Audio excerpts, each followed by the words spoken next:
Hey, my name is Damianos. This is Left the Abyss. Alright, so there was the final debate, and I was waiting until Thursday to film this to cover it. I gotta be honest, there were definitely some really big moments to cover, but nothing like the first one. But there were some things that gotta be talked about. I really just want to go off about these fucking moderators as well. But then I think we're gonna shift and talk about this whole debate surrounding voting Biden and how I'm tired of it. Specifically about how this left-rifting issue is tearing us apart, and what to do about it, in my honest abyssal opinion. Anyway. Oh, there's my intro.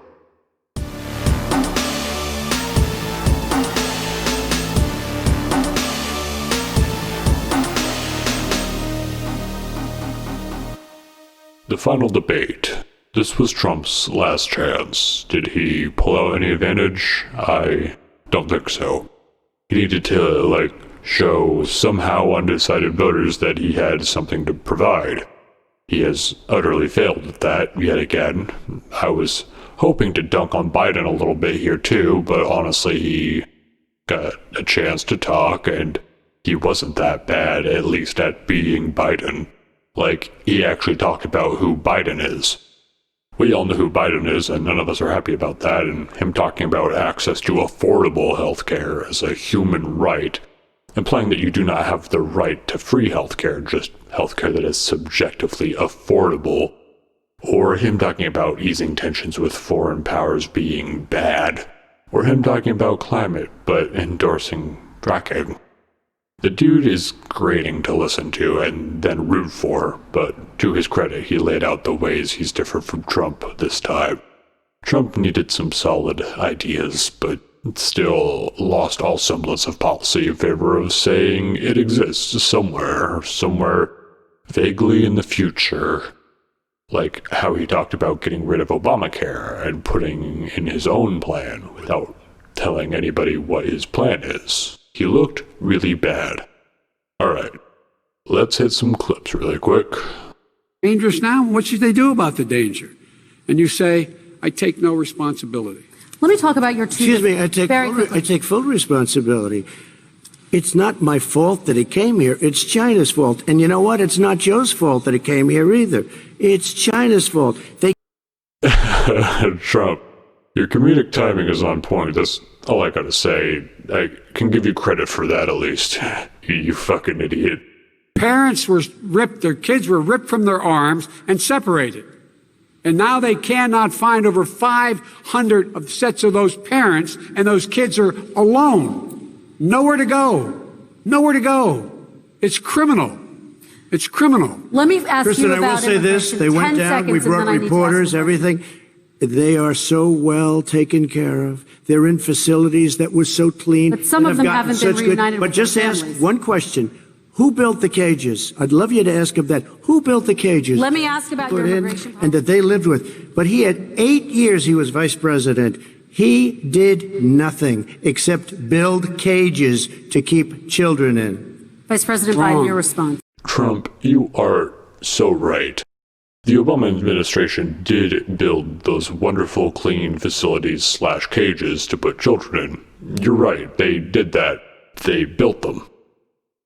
And you use them. Just as you say, they built the cages to put children in. They kept those well-kept facilities / cages empty, so obviously Trump had to finish the job and put children in them.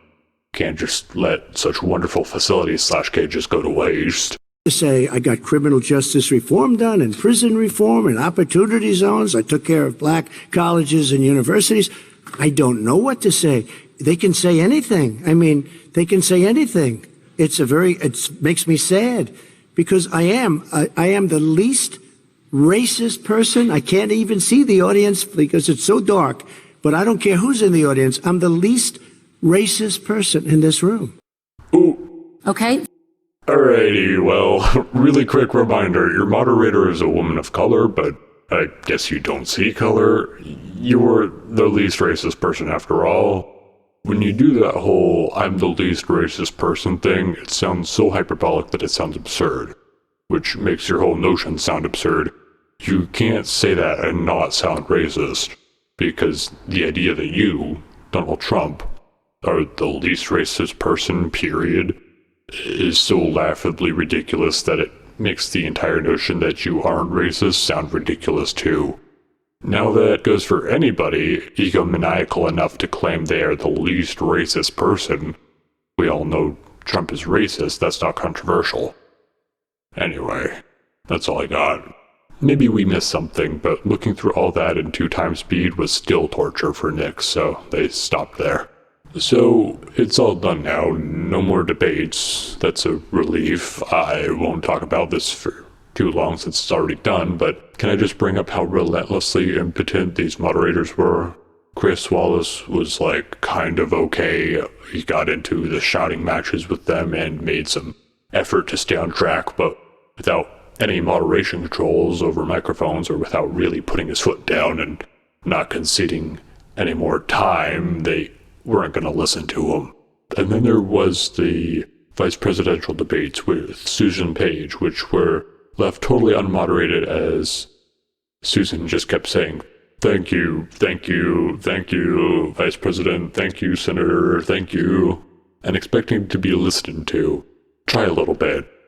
And now with this moderator, Christian Welker, she keeps saying, "All right, we really need to move on to the next topic because we have so little time, but Trump, I'm going to let you respond, and then after that, Biden can respond, and if you insist, I'll let you respond again, Trump, and fine, Biden, you got a quick response too, unless Trump has anything else to say before we move on to the next topic, but I'll let you finish whatever you were saying. If you wanted to move it along, fucking move it along. Don't let them keep talking if you want to move it along. You're literally lying down on the floor and asking them to walk all over you. This debate was supposed to be when we realized we need mic control, but they only used it for the monologues, barely at all, instead of to control the course of the debate. I know we're dealing with a couple of wheezy seniors losing their minds, but if you can't find the words in your time frame, tough. You end up with almost 2 hours of old people talking way too fucking slowly. We fucked up picking competent people to moderate these debates. I'm pretty sure there's not many people in the media sphere with the talent to moderate a debate anyway, to be fair.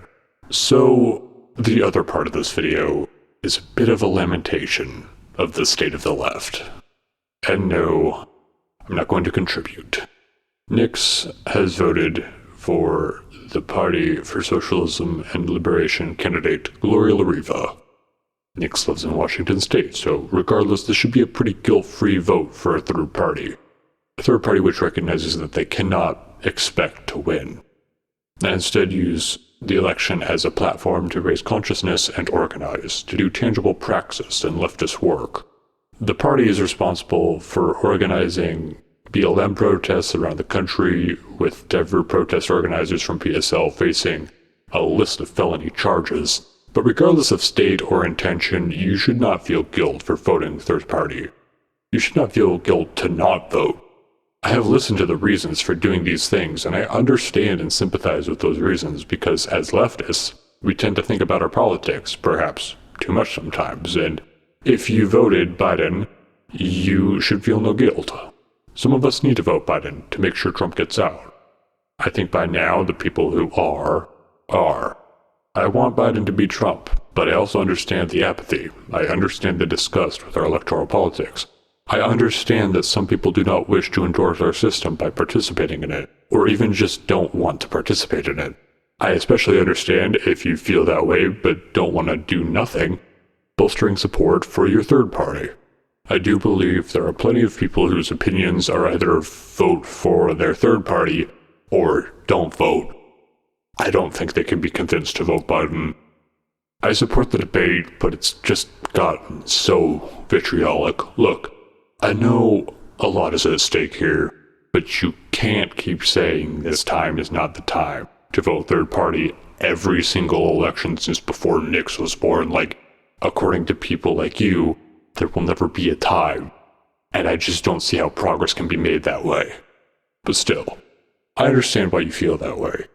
I understand why you're desperate for people to vote Biden to the point that you throw tactful discussion aside and just disown them from the left until they agree with you.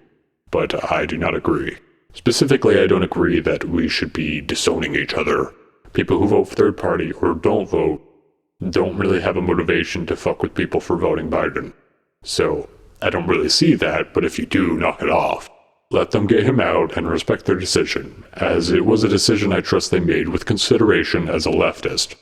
Biden voting lefties, on the other hand, I respect your decision, but you can't just blackmail the left to vote Biden under the threat of splitting the left in twain. The Biden commies versus the A-Biden commies. I know not all of you do that, and thank you. But this is a serious problem for the movement after the election. We can't disown each other and expect to be functional as a movement. We can try to get people to vote our way, but ultimately we have to remember to have solidarity in each other's socialism after the election. We cannot tear this movement apart just to get Biden in and then try to affect him with our broken movement. The left is in a very dire place until we can learn how to unite, like the fascists we're fighting. Do not disown your comrades. I don't care if you're an anarchist or lovingly a tanky. We can figure out the fucking structures in the future. I'd happily take an anarchist communist syndicate over current US capitalist dystopia any day, and you'd probably prefer a transitional state that promises you healthcare, shelter, food, water, and human necessities as a right. So let's just fucking go. Let's go. Fuck 2020. Fuck this election and what it's doing to us. Let's work together, lefties, please. This has been Left the Abyss. I want to reach you, comrades. Please, help us to reach more comrades by liking, commenting, and sharing to social media like Twitter and stuff. I don't know. Nix handles that. Share us there. Subscribe so we can do some good old-fashioned propaganda. Let your comrades hear the good word. As always, thank you for watching Left the Abyss, mortals. Subscribe. Let's get some camaraderie in this fucking movement, comrades. Sheesh.